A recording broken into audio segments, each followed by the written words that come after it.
Tonight on Hip on the Spot News. DCS World is getting the world. There are talks about Korea and Vietnam theater of war. Napalm is on the menu in the future. And stay with us for a breaking news newsletter. This and more on How I Play.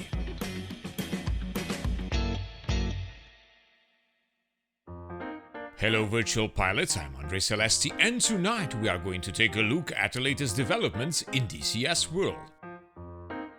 So it's the first Friday after the New Year's Eve, and of course, if it's not a patch day, it's a newsletter one. ED seemed to be prepared with a few explanations of the recent 2023 and beyond video, and guess what? Well, it seems there are more juicy details for the future of DCS World, so let's check it out.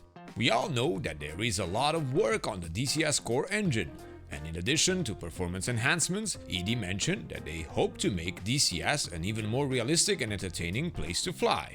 Love the sound of that. In order to do so, they have set the following tasks. The already covered DLSS and multi-threading technology, Vulkan API gets mentioned as well, updated weather and well-known improvements to the FLIR maps, a dynamic campaign and an updated air traffic control, all together with better animations for pilots, infantry, deck and ground crew, new visual effects and all the bells and whistles. But one thing stands out, and that is the mentioned Earth map. Yeah, I am not kidding.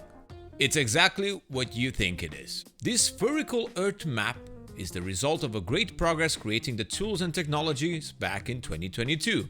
Because this map will be based on current day, it will operate independently of the current and future region maps that allow historical maps such as World War II, Korea, Vietnam, yes, they mentioned Vietnam, and other scenarios. So please guys, treat this for what it is. The dream is set for ED now. The fact that current progress is allowing such a thing to exist is not unheard of anymore. We already know this is the future. But I gotta say, it hit me quite hard on a Friday evening when I was prepared to chill out.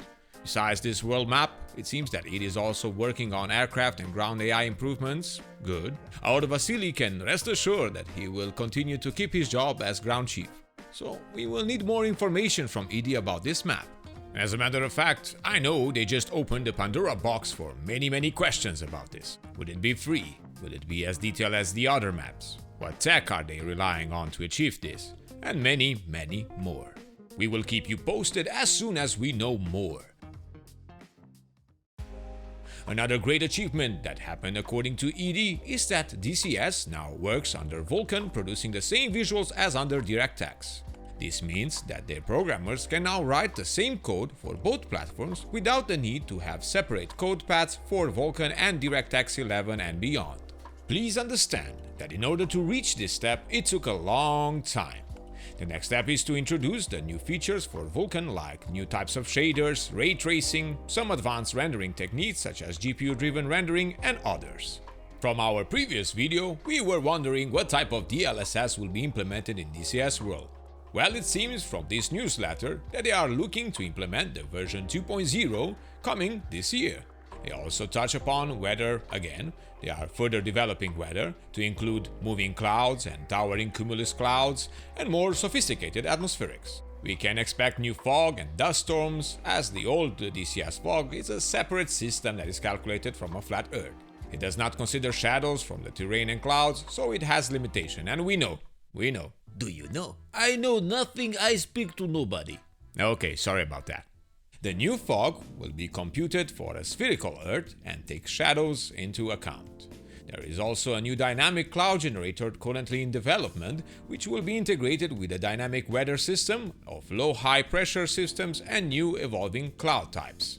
And the cherry on the top, as ED says it will be a later task, they will introduce the AI line of sight blocking in addition to light direction scattering visibility limitation for AI. So this will definitely be a game changer on dogfights, scanning and BVR engagements, plus many other situations in DCS. It's all adding to that enhanced environment they want to deliver, and all I can say, go for it.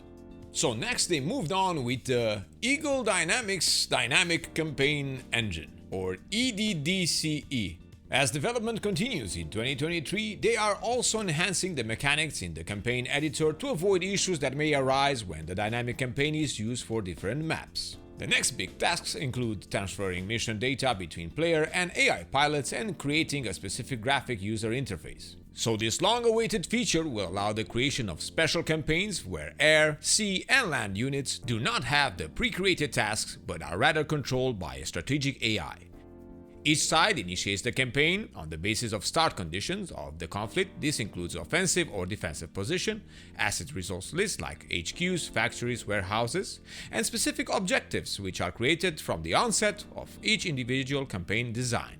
So when a campaign starts, the strategic AI initiates the tasking process for each unit on the side's assets list and order of battle.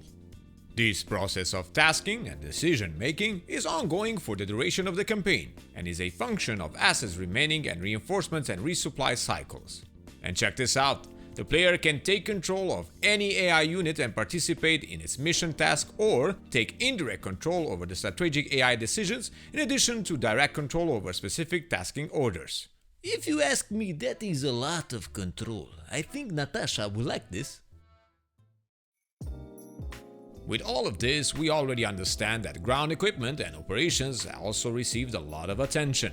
In addition to the actual movement of units to perform their assigned mission, a mechanism was created for correctly tasking vehicles in a group-based fashion depending on their tactical situation: attack, defense, or transit.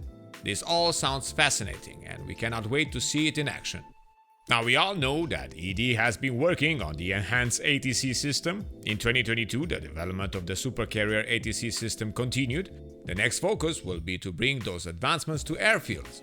We already covered the fact that it will require 3 unique ATC systems for it: Western Modern Day, Eastern Modern Day, and World War II. Another interesting fact is about the deck crew and ground crew, as ED is working on improving the supercarrier deck crew with startup and taxi to catapult deck crew logic and animations. They also plan to use this technology to create airfield ground crew and interactions. Commandeer, I go get the fire extinguisher to show them how it's done. No, Vasily, wait, not yet. But why? Because we discussed this, it's not the time yet. Now it's time for our sponsor. VR Rock is offering something we deem right for our community: blue light protection and specialized prescription lenses for your VR headsets. Yes, you heard me right. It's a problem I encountered ever since I started using my VR headset. My friends who wear prescription glasses couldn't enjoy flying in DCS as my headset couldn't safely fit without taking the glasses off. VR Rock will manufacture the lenses according to the prescription information you provide, fitting most VR headsets currently on the market, and will ship it worldwide with the benefit of a tax-free policy. They also include non-prescription eye protection lenses. If you use our Hip Games discount code, you will receive 5% on any order and support our channel in the process. Link is in the video description.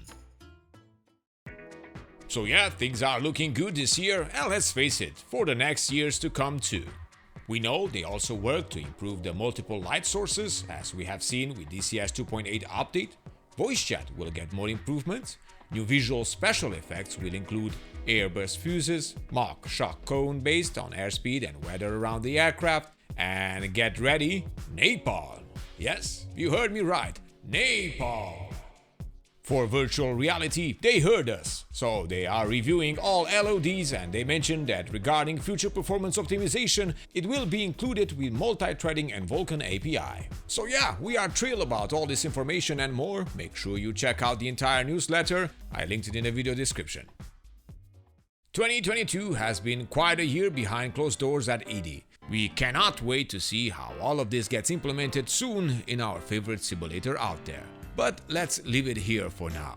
Remember, the Strike Eagle giveaway is available. All you need to do is to be subscribed to our channel, like our videos that we publish from now on, comment on them, and you will be included in the January giveaway selection that will take place by the end of the month.